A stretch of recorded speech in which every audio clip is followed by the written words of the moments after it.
अस्सलामुअलैकुम viewers, welcome to my YouTube channel yum yum food spot. तो आज मैंने बनाए हैं बहुत ही मज़ेदार से बेकरी बिस्किट्स जो कि आई होप आपको ज़रूर पसंद आएंगे।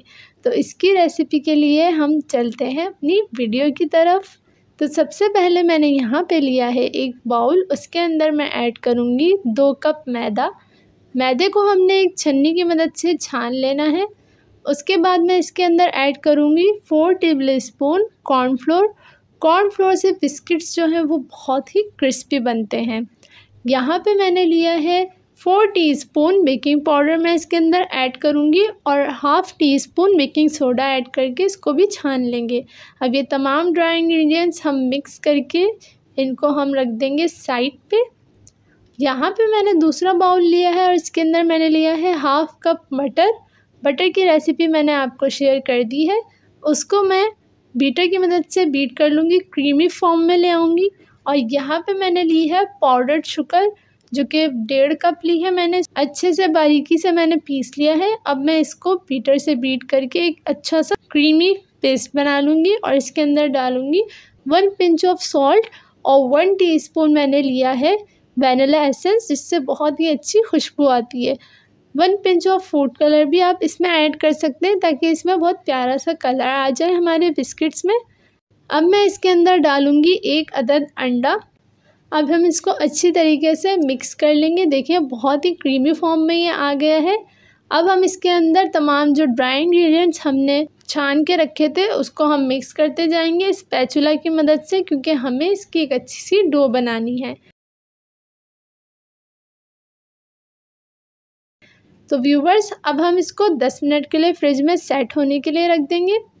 तो व्यूवर्स अब मैंने इसको फ्रिज में से निकाला है तो बिल्कुल सेट हो गया है। यहाँ पे मैं थोड़ा सा मैदा डाल के और अपनी डो इसके ऊपर रख के अच्छे से इसको गूंदूंगी हाथों की मदद से। इसमें हम थोड़ा थोड़ा मैदा शामिल करते जाएंगे, तकरीबन 1/4 कप हम इसमें मैदा ऐड करेंगे ताकि बिल्कुल हमारी जो डो है वो अच्छे से फॉर्म हो जाए। ठीक है, इस तरह से आपको उंगलियों की मदद से इसको करना है और जब तक ये अच्छी सी स्मूथ डो ना बने हमें इसमें थोड़ा थोड़ा करके मैदा ऐड करते जाना है। 1/4 कप से लेके हाफ़ कप तक आप इसमें मैदा ऐड कर सकते हैं। तो व्यूवर्स ये हमारी अच्छी सी स्मूथ सी डो जो है वो रेडी हो गई है। अब हम इसके 2 पार्ट करेंगे। एक पार्ट में हम चॉकलेट ऐड करेंगे। अब इसमें हमने लिया है हाफ़ कप कोको पाउडर और वो जो मेरी डो थी हाफ़ जो हमने सेपरेट की थी उसमें अच्छे से हम मिक्स कर लेंगे। बहुत ही अच्छे से हमें इसको गूंदना है ताकि हमारा जो कोको पाउडर है वो पूरी हमारी डो में अच्छे से मिक्स हो जाए। तो ये देखिए व्यूवर्स हमारी चॉकलेट डो जो है वो रेडी हो गई है।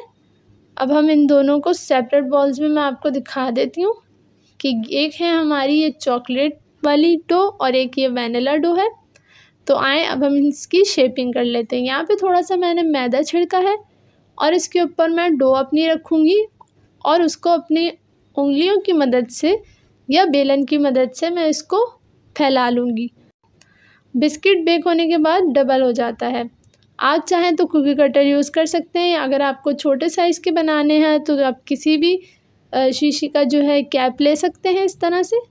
तो व्यूवर्स ये रेसिपी आपको बहुत ज़्यादा पसंद आने वाली है। यहाँ पे मैंने बेकिंग ट्रे ली है, उसको मैं ब्रश की मदद से घी से ग्रीसिंग कर लूँगी। यहाँ पे मैंने देखिए शेपिंग कर दी है इसकी। अब मैं इसको बहुत ही एहतियात से नाइफ़ की मदद से उठाऊँगी। आप किसी भी चीज़ से डेकोरेट कर सकते हैं। मैंने यहाँ पे कोकोनट लिया है, इस तरीके से आपको वीडियो में नज़र आ रहा होगा। हम इस तरह से कोकोनट से डेकोरेट कर देंगे और इसको इस तरह से प्लेस कर देंगे बेकिंग ट्रे पे। यहाँ पे मैंने तिल लिए हैं, मैं तिल से इस पर डेकोरेशन कर दूँगी। आप चाहें तो ड्राई फ्रूट से भी इसकी डेकोरेशन कर सकते हैं। यहाँ मैंने एग में थोड़ा फूड कलर ऐड किया है और इसको भी हम बिस्किट पे लगा देंगे तो इससे भी हमारी डेकोरेशन हो जाएगी। आप किसी भी तरीके से अपने बिस्किट्स को डेकोरेट कर सकते हैं। यहाँ पे मेरे पास चॉकलेट डो है। अब चॉकलेट डो को मैंने उंगलियों से स्प्रेड करके और मेरे पास कुकी कटर था स्क्वायर शेप में, तो मैं स्क्वायर शेप में भी इस तरह से कट कर लूँगी। इस तरह से हमने वैनिला और चॉकलेट डो जो हमारे पास बच गई थी एक के ऊपर एक रखी है और इसका मैं उंगलियों की मदद से एक स्विस रोल बना दूँगी एहतियात से हमें इसको फ़ोल्ड करते जाना है व्यूवर्स। तो इसकी बहुत ही प्यारा सा एक जब बेक होके लुक आता है वो बहुत ही अच्छा लगता है। तो इस तरह से हमने इसे फ़ोल्ड कर दिया है।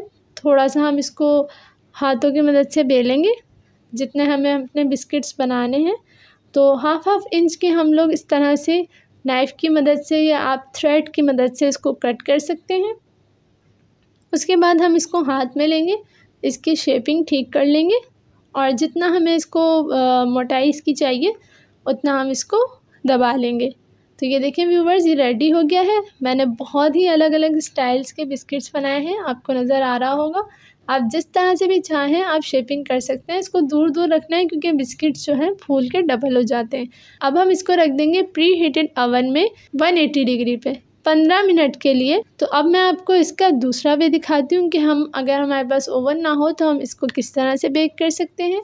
यहाँ पे मैंने पिज़्ज़ा ट्रे को ग्रीस कर लिया है और यहाँ पे मैंने एक बड़ा पतीला लिया है, उसको मैंने प्री हीट कर दिया तकरीबन 20 मिनट के लिए और उसके अंदर मैंने स्टैंड लगाया है और इस तरह से हम बेकिंग ट्रे रख के उसको ढक देंगे। तो ये देखिए व्यूवर्स, 15 मिनट में हमारे बिस्किट्स जो हैं वो रेडी हो जाएंगे। बहुत ही प्यारी खुशबू आती है और बहुत ही झटपट हमारे बिस्किट्स इस तरीके से रेडी हो जाते हैं। इस तरह से हमें पता चलेगा, बिस्किट्स को थोड़ा सा हम हिला के देखेंगे, अगर हमारी डिश से बिस्किट्स अलग हो तो समझ जाएं कि बिस्किट्स जो हैं हमारे वो फुली बेक हो चुके हैं। तो ये देखिए व्यूवर्स, कितने प्यारे हमारे बेकरी बिस्किट्स बनके तैयार हो गए हैं। तो व्यूवर्स, आई होप आपको ये रेसिपी ज़रूर पसंद आई होगी। तो मेरे चैनल यम फूड स्पॉट को सब्सक्राइब करना बिल्कुल नहीं भूलिएगा। हमें अपनी दुआओं में याद रखिएगा और हमें बताइएगा कि आपको हमारी रेसिपी कैसी लगी।